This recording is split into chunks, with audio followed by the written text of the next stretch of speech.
ಗಡಿ ಜಿಲ್ಲೆಯಲ್ಲಿ ಜೋರಾಯಿತು ಭೂಗಳ್ಳರ ಕಾಟ. ಚೇಳೂರು ತಾಲೂಕಿನ ಕೆರೆಗಳಲ್ಲಿ ಭಾರೀ ಮಣ್ಣು ದಂಧೆ ಆರಂಭವಾಗಿತ್ತು.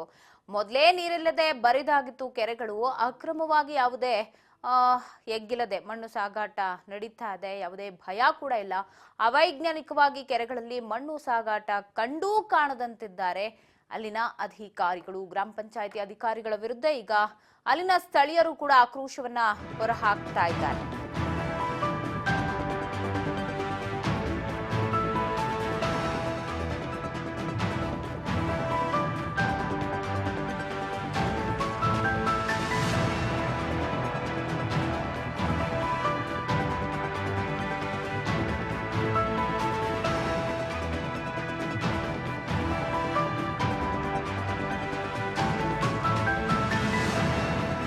ಜಿಲ್ಲೆಯಲ್ಲಿ ಭೂಗಳ್ಳರ ಹಾವಳಿ ದಿನ ದಿನಕ್ಕೂ ಹೆಚ್ಚಾಗ್ತಾ ಇದೆ. ದೃಶ್ಯದಲ್ಲಿ ಗಮನಿಸ್ತಾ ಇದ್ದೀರಾ, ಕೆರೆಯಂತೂ ನೀರಿಲ್ದ ಬರಿದಾಗ್ ಹೋಗಿದೆ. ಆದ್ರೆ ಆ ಬರಿದಾದ ಕೆರೆಯಲ್ಲೂ ಆ ಮಣ್ಣನ್ನು ಯಾವ ರೀತಿಯಾಗಿ ಅಗದಿದ್ದಾರೆ ಅಂತ JCBಗಳಂತರದು ಮಣ್ಣನ್ನು ಎತ್ತದು ಹಾಕದು ಇದೆಲ್ಲ ಗೊತ್ತಿದ್ರು ಗ್ರಾಮ ಪಂಚಾಯಿತಿ ಅಧಿಕಾರಿಗಳು ಮಾತ್ರ ಕಣ್ಣಿದ್ದು ಕುರುಡರಾಗಿ ಬಾಯಿದ್ದು ಮೂಗರಾಗಿ ಇದ್ದಾರೆ.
ಮತ್ತಷ್ಟು ಅಪ್ಡೇಟ್ಸ್ ಕೊಡ್ತಾರೆ ಪ್ರತಿನಿಧಿ ಶ್ರೀನಿವಾಸ್ ಫೋನ್ ಸಂಪರ್ಕದಲ್ಲಿದೆ. ಶ್ರೀನಿವಾಸ್, ಕೆರೆಗಳಲ್ಲಿ ಭಾರಿ ಮಣ್ಣನ್ನ ಕದೀತಾ ಇದ್ದಾರೆ ಭೂಗಳ್ಳರು ಅನ್ನೋ ಮಾಹಿತಿ ಲಭ್ಯವಾಗ್ತಾ ಇದೆ.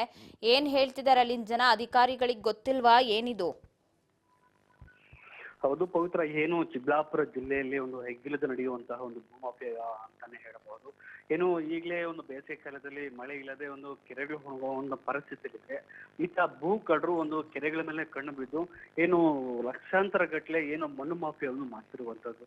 ಏನು ತಮ್ಮ ಕೆರೆಗಳಲ್ಲಿ ಮಣ್ಣು ತುಂಬಿಸಿಕೊಂಡು ತಮ್ಮ ಸ್ವಂತ ಲೇಔಟ್ಗೆ ಆಗ್ಬೋದು, ಬೇರೆ ಬೇರೆ ಕಡೆಗೆ ಆಗ್ಬೋದು, ಒಂದು ಟಿಪ್ಪರ್ಗೆ ಇಷ್ಟು ಅಂತ ಒಂದು ದರವನ್ನು ನಿಗದಿತ ಮಾಡಿ ಅವರಿಗೆ ಮಾರುಕೊಳ್ಳುವಂತಹ ಒಂದು ಪ್ರಯತ್ನ ಚಿಕ್ಕಬಳ್ಳಾಪುರದಲ್ಲಿ ಬಹಳಷ್ಟು ನಡೀತಾನೆ ಇದೆ. ಆದ್ರೆ ಇದಕ್ಕೆ ಸಂಬಂಧಪಟ್ಟಂತೆ ಸಣ್ಣ ನೀರಾವರಿ ಆಗ್ಬೋದು, ಮತ್ತೆ ಚಿಕ್ಕಬಳ್ಳಾಪುರ ಜಿಲ್ಲಾಡಳಿತ ಆಗ್ಬೋದು, ಮತ್ತೆ ಇಲ್ಲಿ ಸಂಬಂಧಪಟ್ಟ PDOಗಳಾಗ್ಬೋದು ಯಾಕೆ ಕಣ್ಮುಚ್ಚಿ ಕೂತಿದ್ದಾರೆ ಅನ್ನೋ ಇಲ್ಲಿವರೆಗೂ ಸ್ವಲ್ಪ ಅರ್ಥ ಆಗ್ತಿಲ್ಲ.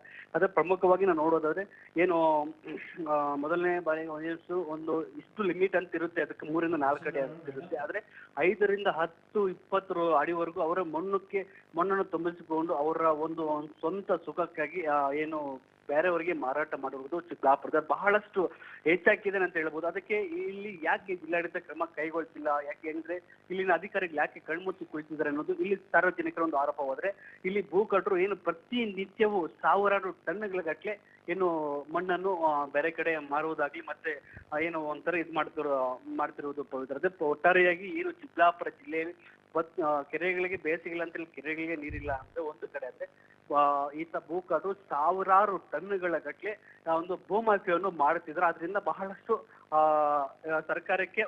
ಸರ್ಕಾರದ ಒಂದು ಬೊಕ್ಕಸಕ್ಕೆ ಇವರು ಸ್ವಲ್ಪ ಕಾಲು ಇಡ್ತಿರುವಂತದ್ದು ಪವಿತ್ರ. ಥ್ಯಾಂಕ್ ಯು ಮಾಹಿತಿಗಾಗಿ.